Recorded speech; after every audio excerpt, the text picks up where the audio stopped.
I'm Kristen. I'm Pete. And we're from RascalRides.com, and today we're going to review for you the Radpower Radwagon.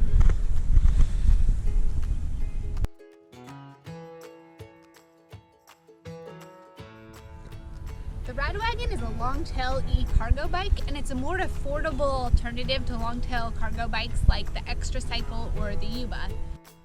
We got this bike for carrying the kiddo around town as well as just running errands solo. We've got the panniers on here for hauling cargo.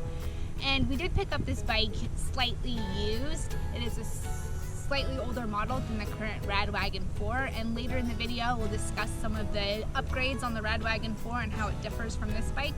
But this bike is still similar enough to the Radwagon 4 that we feel like it's worth reviewing for you guys.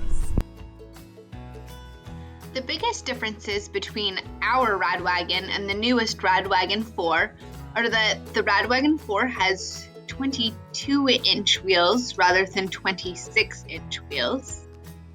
This causes a lower standover height, but may also cause the bike to roll a little slower. It has a new 750-watt geared hub motor. This is about twice the torque of the motor in our Radwagon, which is nice. It has a telescoping seat post, which makes it better able to accommodate riders of different heights without having to manually raise or lower the seat post. And it also has adjustable handlebars. Again, this makes it easier for smaller riders to fit on the bike. One of the great things about this bike is that the rear deck is long enough that you can haul up to 2 kids. You can put 2 different bike seats on the back. A popular option for doing that is the Thule Yet Maxi. We mounted the Burley Dash RM with no problem. We've got our 8-year-old son. He just sits right on the rear deck like this, but if you're worried about a younger child who's grown out of their bike seat and isn't yet ready to sit free, you could also add the caboose. For riding with kids, I would highly recommend getting the running boards as well. This is a $100 add-on, but it gives kids an easy way to climb on and off as well as somewhere to rest their feet. In addition to riding with kids, you can also just use this bike for cargo. We've really enjoyed it for solo riding, getting groceries and that kind of thing. We've got panniers put on here. You could also put a milk crate or similar basket on the back deck. And then up front, there are eyelets to install a front rack if you so chose. It's 77 pounds. This bike is really heavy compared to the Extra Cycle e-cargo bike, for instance. It weighs 60 pounds, so this is significantly heavier. It feels okay when you're riding it. It feels nice and nimble, but where you're gonna run into trouble is if your battery ended up running out, you're gonna have trouble making it back up any hills without an e-assist. And it's also going to be difficult to transport. Putting it on a bike rack, most bike racks aren't rated for this much weight. In terms of range, the battery gets about 25 to 45 miles per charge. We found it's more towards the lower end of that range. Of course, it's dependent on how much weight you have loaded on the bike and what power setting you're riding in, but you can expect to get at least 25 miles per charge.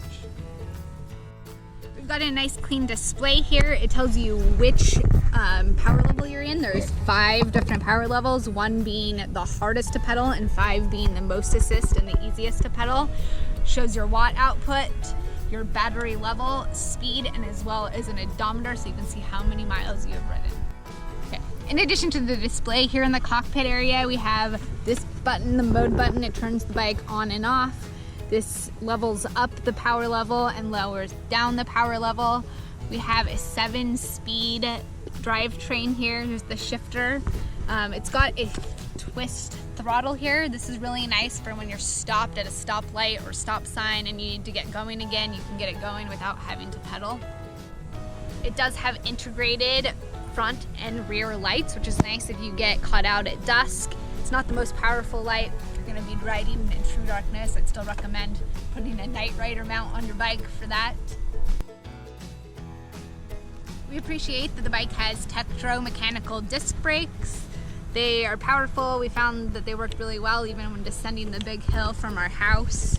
Are they as good as hydraulic disc brakes? No, but they're also a lot easier to maintain and they help keep the price of this bike down.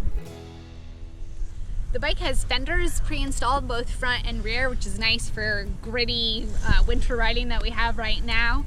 We have a super sturdy kickstand on here, which is great for kids getting on and off the bike, as well as for loading gear and storing the bike when you get where your location is. And then finally, worth mentioning here is this plastic wheel skirt. It keeps your passengers' feet from accidentally getting stuck in the wheel, as well as any kind of cargo or panniers you have back here. Hop on and we'll take you for a ride.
Bottom line is that the Radwagon offers a ton of bang for your buck. It doesn't offer a lot of extra features like any integrated theft protection or integration with a smart app, but if you just want to get going, you want to carry a kid around, you want to haul some cargo and have an electric assist, we would highly recommend the Radpower Radwagon.